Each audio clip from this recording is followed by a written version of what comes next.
Bismillahirrahmanirrahim. Assalamualaikum warahmatullahi ta'ala barakatuh. Alhamdulillahi rabbil alamin.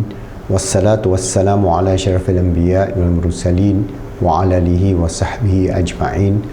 Alhamdulillah, with the grace, the mercy and the love of Allah subhanahu wa ta'ala, we can continue our da'wah in training life coaches all over the world, inshallah, over the next 10 years to train 12,000 of you to become certified life coach free of charge under our Qualified Education Foundation and Islamic Psychology Center. And you can learn a lot of material in terms of how to transform the ummah through Islamic motivation, coaching, mentoring and counseling, and get yourself certified quite easily. Go to our website. And what is important as we face this existential question of humanity, the dying of mass extinction of species, climate change, scarcity of food and so on, which is now happening globally because of the hands of men, the hands of humanity, the corruption and the destruction that we have committed.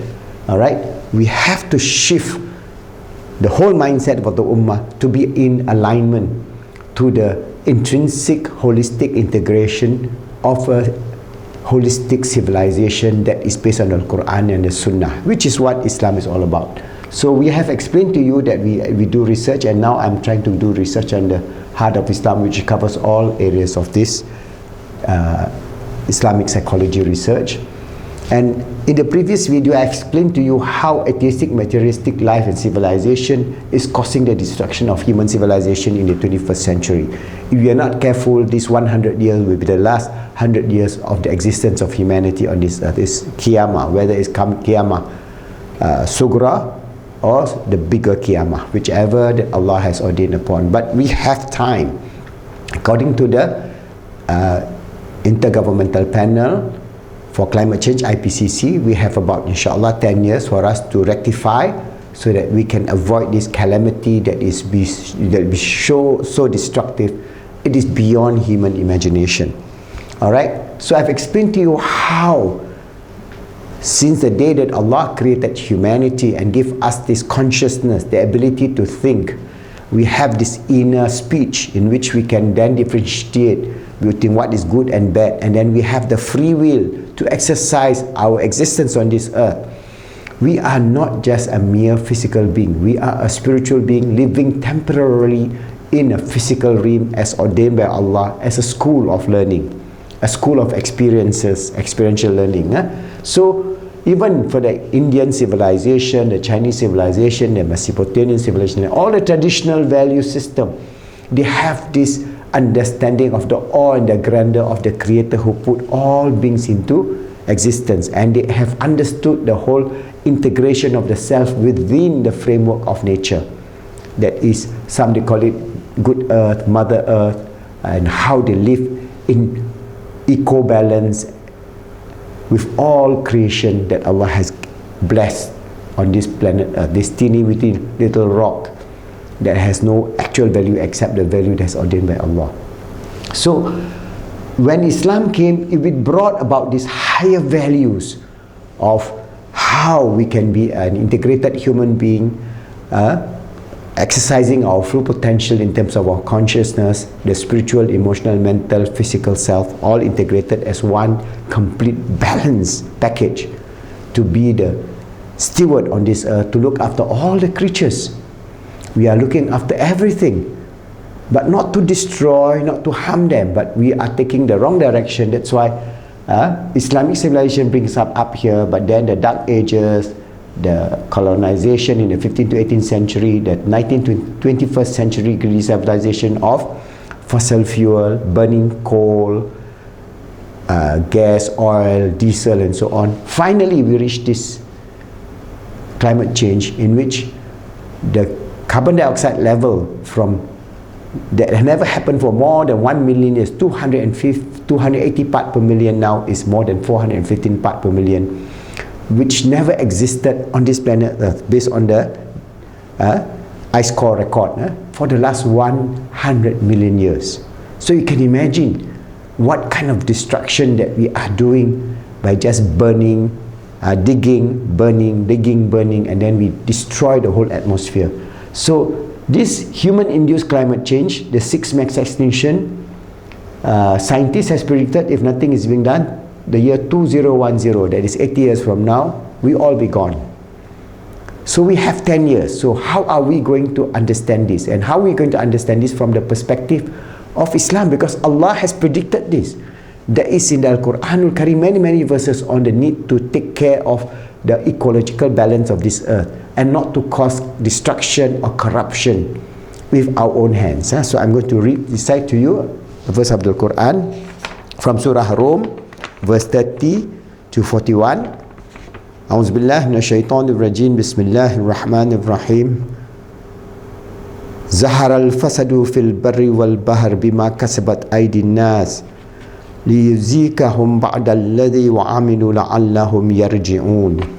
The translation, corruption or destruction has appeared in the land and the sea. That means this whole universe, this earth, the order of which the universe has been broken, and natural calamities begin to appear because of the corruption and the destruction that we have done with our own hands. Remember, so on account of what the hands of man has wrought, so we are the one are destroying it, that He, Allah, may make them taste a part of that which they have done. So we'll have a taste of the suffering, the pain, the scarcity of water, the food, the heat stroke, and so on, so that they may return. That means they may return from the wrong path, so that they return back to the right path. This is Surah Rum, verse 30-41. So this is a very direct reference to climate change.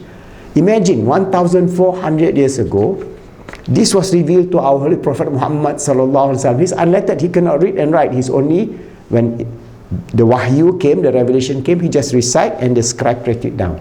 Alright? And this exactly describes the sixth mass extinction that we are trying to inflict upon ourselves.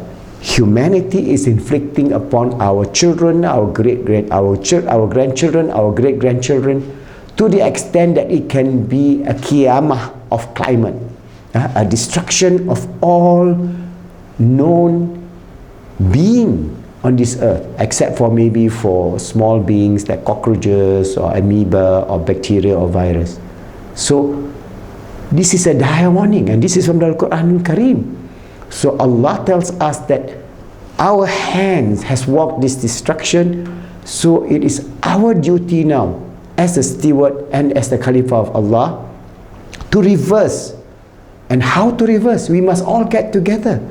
So we must have all the world leaders to work together to remove, to reduce the emission of greenhouse gases, carbon dioxide, methane and SO4 and so on, SO2. All those must be removed. But if we do not do that, then we are approaching closer and closer towards a climatic disaster, first with the destruction of species in water. In the water, that means Allah tells us corruption has appeared on the land. That means we have destroyed our forests, Amazons. We have destroyed our cloud system on the land and on the sea, where the water sea level will rise, where the species, the seawater also is absorbing carbon dioxide, become carbonic acid, and then the fishes, the plankton cannot live, the mass extinction of all the sea life. And with the mass extinction of the sea life and the mass extinction of the life on this earth, we are losing about 200 species every day now. And maybe within 10 years, if nothing is being done, there will be very few species on this earth, very few species of insects, especially the bees and so on. So by then, the whole food system will have not much grain, we will not have much fruits, we will have not much food. What shall we do with the 7 billion humanity on this earth? There will be a huge chaos, there will be a huge collapse, and 10 years from now, if we are not careful, that can happen. Some scientists say maybe 30 years from now. So we do not know. But definitely, if we don't do anything, the trending and the modeling from the climate model from all the large institutions, including NASA, points to a climate destruction by the year 2100, 80 years from now. So what we as Muslims need to do is for us now to prepare ourselves, our family, our society, so that we do not face that calamity. If we face that calamity, how are we going to face this dunya? All right? But since we have the time, it is our duty to do this da'wah, this jihad positively. Remember, we are not going to do violent kind of destruction. No. We want to have positive idealism, positive values, positive striving. You can call that positive jihad, in which we try to change ourselves, change our family and the society. And you can go to our YouTube channel where we talk about climate change and how we're going to reduce our carbon footprint, how maybe we can plant more trees, how we can go about having a more eco-friendly lifestyle, like reuse, reduce,